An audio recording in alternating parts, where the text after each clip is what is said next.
Magalhães e hoje estou voltando aqui depois de um tempo porque eu tinha me prometido fazer um vídeo segunda-feira e toda sexta-feira. Mas essa semana foi muito doida porque eu arrumei um emprego, então eu tive que correr atrás de um monte de documento, um monte de coisa, me estressei bastante, mas é assim mesmo, faz parte, né? E a gente vai falar de A Cidade das Serras de Eça de Queiroz, que eu li nesse meio tempo, meio arrastado, meio não sei o que aconteceu no meio, mas tudo bem. A história é narrada por Zé Fernandes, ele mora na França, mas ele é português, e ele tem um amigo que chama Jacinto. Jacinto é chamado pelos amigos de Príncipe da Gran Ventura, ou seja, ele é muito sortudo, a vida dele é muito fácil, a família dele é rica e ele é rico. A família dele também é portuguesa e eles estão na França há umas 3 gerações porque o avô dele ficou chateado com o príncipe de Portugal e ele decidiu ir pra França. E eles moram no Campos Elíseos 202 em Paris. A história é narrada por Zé Fernandes, mas a história que ele conta é a história do amigo dele, que é esse príncipe da Gran Ventura, o Jacinto. Jacinto na mocidade era muito energético, muito esportivo, muito sortudo. Até que veio na cabeça dele uma ideia, a ideia de que o homem só é superiormente feliz quando ele é superiormente civilizado.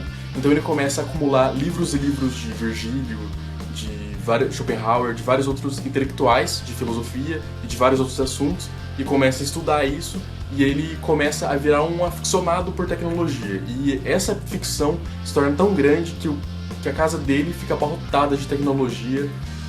Ele vira... Se ele vivesse hoje em dia, ele com certeza estaria naquele programa, não sei, de um dos canais da Discovery, não lembro qual é, que é acumuladores. Você já viu esse programa? Ou tem é uma doença também, acumuladores. São pessoas que elas acumulam coisas sem necessidade e dói em extremo você tentar tirar essas coisas dessas pessoas. É isso que Jacinto sofre, ele sofre de acumulação. Acumulação de conhecimento e acumulação de tecnologia. Ele chegou ao ponto de abotoar acerolas, né, a cueca, com uma máquina. Também na sala de Jacinto, quando o Zé Fernandes entra, ele sempre fala de um relógio que marca todas as horas e todo o circuito dos planetas, no horário exato. Além disso, ele tem o telefone, que na época era meio raro, as pessoas têm, né? No século XIX, final do século XIX, a gente fala da Eça de Queiroz. Ele tinha telefone, ele tinha tipo um fax, assim, que vinha notícias da Rússia, e ele diz que não tem necessidade mesmo para isso, mas ele tem mesmo assim. Ele tem vários maquinários na mesa dele espalhados, assim, tudo muito cheio. E as pilhas de livros vão se acumulando na biblioteca, assim, no escritório, e tudo fica cheio de livro e vai se amontoando, e as janelas são cobertas de livros e tudo vai ficando mais escuro. É o que o Zé Fernandes fala. Pra gente falar da narração, que não é imparcial, porque o Zé Fernandes, ele gosta das serras, aliás, eu não falei do título, mas eu já falo. Ele gosta das serras, da natureza. Ele gosta de uma vida mais simples, então a visão dele é essa visão pessimista sobre a vida do Jacinto. Ele vê Jacinto como uma degradação da humanidade, em certas partes. Em outras partes ele meio que ironiza, ele meio que também toma parte, às vezes falando, a civilização é maravilhosa, não sei o que lá. Às vezes ele toma parte, mas Zé Fernandes, ele é um homem basicamente simples. E o Jacinto, ele vive uma vida muito ocupada, porque ele se ocupa muito com esses estudos, que ele vai deixando de lado por outras obrigações que ele coloca na vida dele, que é jantares com pessoas ilustres, encontros com pessoas da elite, assim, ele conversa muito com poetas, com psicólogos, até com o irmão do rei ele conversa uma hora. O Zé Fernandes enfatiza que essas relações são muito artificiais, superficiais. Tudo é muito marcado pelo interesse. As mulheres também estão ali pelo interesse, elas colocam um pó de arroz dela. Os homens também só falam de interesses e é tudo muito caro, eles nunca estão satisfeitos, a comida nunca é boa o suficiente, as coisas nunca são boas o suficientes, os teatros, nada disso, nada é bom o suficiente pra eles. Eles têm muita coisa e nada. Depois de um tempo, quando o Zé Fernandes ele vai pra Tormes, que é a cidade onde os dois nasceram, assim, engraçado, eles se conheceram em Paris, mas eles são da mesma região de Portugal.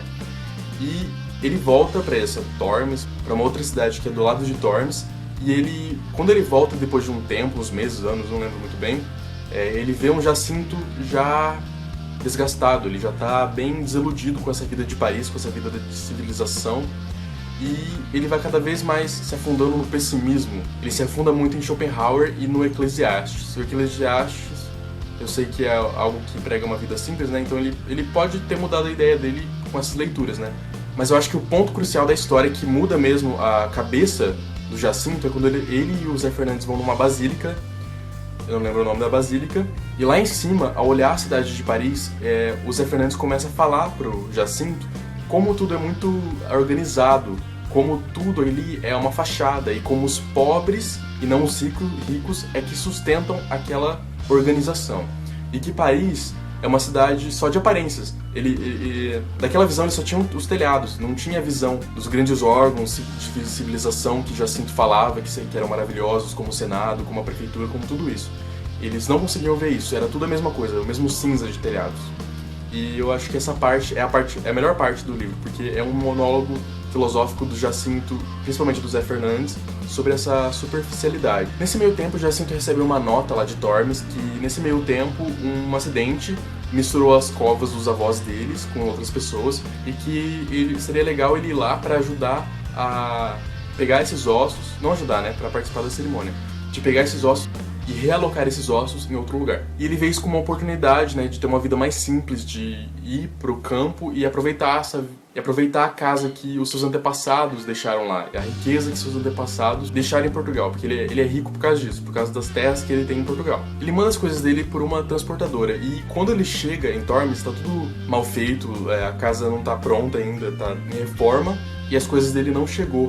E o caseiro lá não sabia que ele ia chegar tão cedo, pensava que ele ia chegar mais tarde, em outra estação. Então ele é obrigado a dormir uma noite numa cama super simples, com lençol super simples, com a camiseta de uma mulher lá emprestada, porque ele só tem a roupa do corpo, ele não tem nada, já que a encomenda não chegou e ele perdeu o empregado / escravo dele com as malas. Então ele vai ter que se acostumar com a vida simples por enquanto. Daí Zé Fernandes vai pra cidadezinha dele, que é perto de Tormes, passar um tempo com a tia dele. E quando ele volta, ele encontra Jacinto naquele lugar simples, totalmente habituado, totalmente enamorado com a natureza, super de boa, super livre de tecnologia. Ele encontra ele assim totalmente diferente, totalmente outro Jacinto.